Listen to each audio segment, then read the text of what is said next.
अस्सलाम वालेकुम dear students, कैसे हैं आप लोग? खैरियत से हैं? और आई एम रियली सॉरी यार, ये थोड़ा सा एक एग्जांपल ही रह गई थी, तो लास्ट क्लास में मुझे करवा देनी चाहिए थी, लेकिन मुझे लगा शायद अभी और टॉपिक्स हैं, तो लेकिन ये इस टॉपिक का यही लास्ट टॉपिक था, तो मैंने कहा चलो इसको इस नेक्स्ट वीडियो में ही फिर कर लेते हैं अब। ओके, सो आप लोगों ने इस एग्जाम्पल को ट्राई किया? इस एग्जाम्पल को अच्छे से मैं ट्राई करने वाला हूँ, देख लीजिएगा। सबसे पहले आप इस गौर से देखें कि ये रिएक्टेंट्स होते हैं, इसको मेंशन ऐसे किया करो, रिएक्टेंट। ये प्रोडक्ट साइड है, okay product.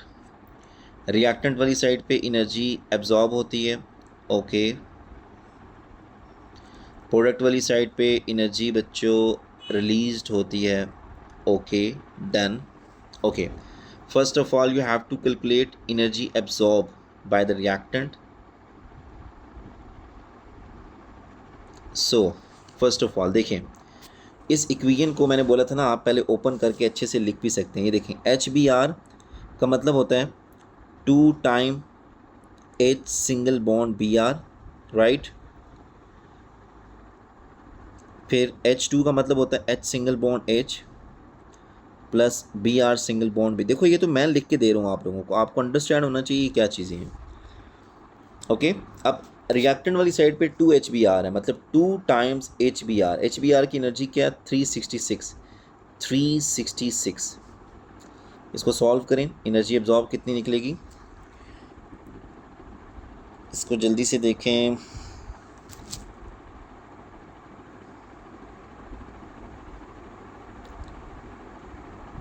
I guess 732, I guess,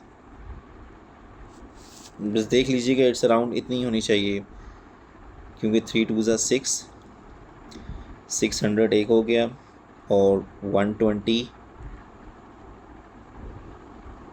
हाँ 732 आई गेस। अच्छा, अब एनर्जी रिलीज देख लेते हैं। Energy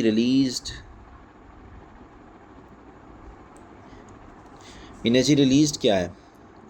H single bond H कितनी है? 436 प्लस 193। इस टोटल को ऐड करें बच्चों, ऐड करें 639 एंड 9 10 11 12 4 1 5 और 629। Energy release 629। अब फार्मूला लगाएं, delta H is equal to energy absorb minus energy released.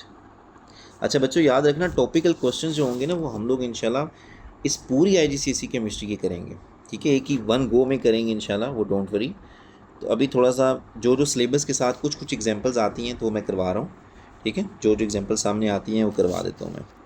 Energy absorb कितनी है? 732 माइनस 629, तो ओवरऑल आंसर मेरे ख्याल से पॉजिटिव में ही आएगा, तो इट्स अराउंड आप कह सकते हो कि 97 I guess, plus 97 if I am not wrong,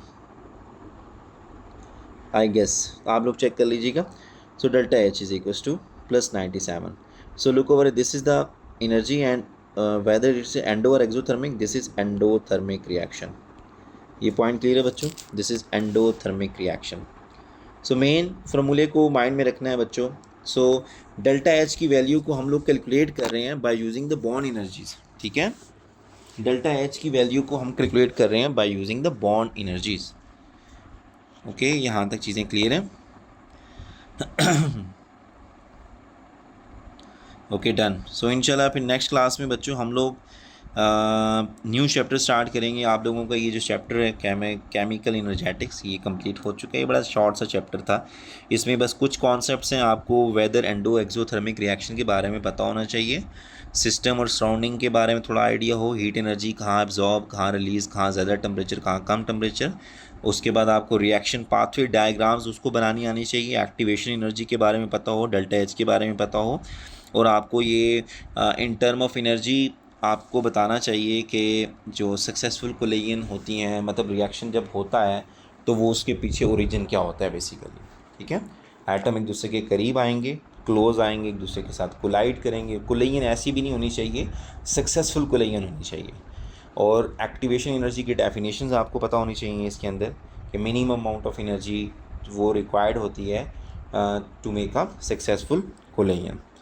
तो नेक्स्ट आपके पास ये एनर्जी बॉन्ड एनर्जीज़ की हेल्प से हम लोग डेल्टा एच की वैल्यू निकालते हैं, ठीक है। And whether our reaction is endo or exothermic reaction, so उसके लिए हमें ये बॉन्ड एनर्जीज़ वाले बॉन्ड एनर्जीज़ को यूज़ करते हुए हमें डेल्टा एच की वैल्यू कैलकुलेट करने आनी चाहिए। सो सॉरी ये थोड़ी सी शॉर्ट वीडियो बनी है क्योंकि मुझे आइडिया नहीं था कि लास्ट क्लास में कि ये एग्जांपल ही रहेगी इसके लिए, तो आई गेस तो बस फिर इस वजह से। तो बच्चों इंशाल्लाह फिर see you in the next class, take care, अल्लाह हाफिज़।